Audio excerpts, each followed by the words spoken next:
लगन तुमसे लगा बैठे ताली बजे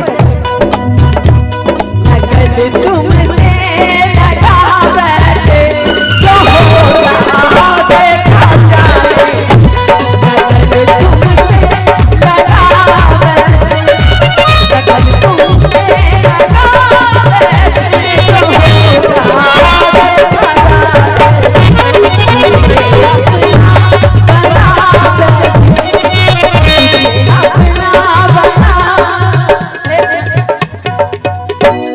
हमारे भाई साहब सब जो छथिन पाछू दोनों हाथ उठे के जाए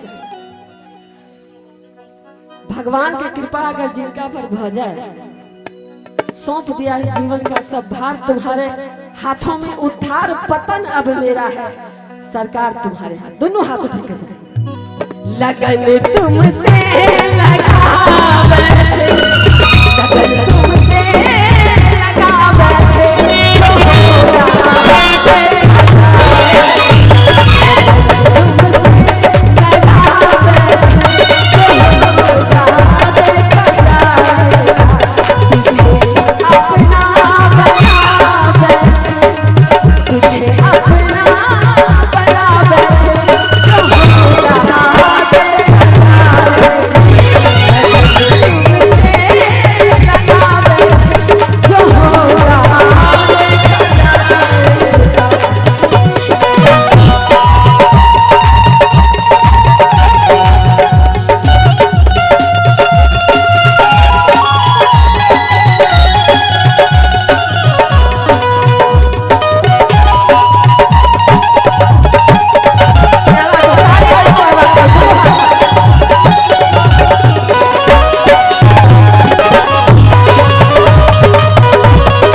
कभी दुनिया से डरते थे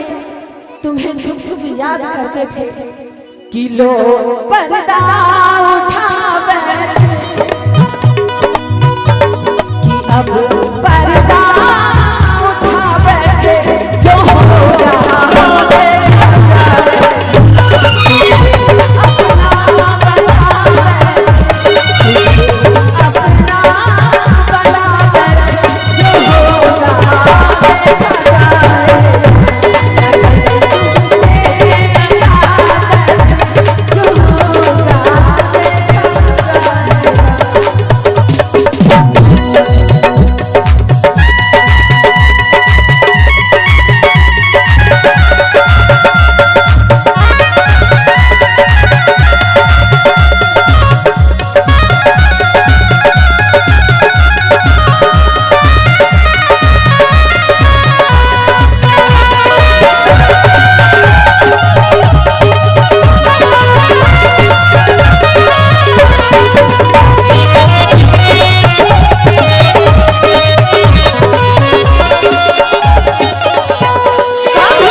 शर्म की, अब प्रभु से शर्म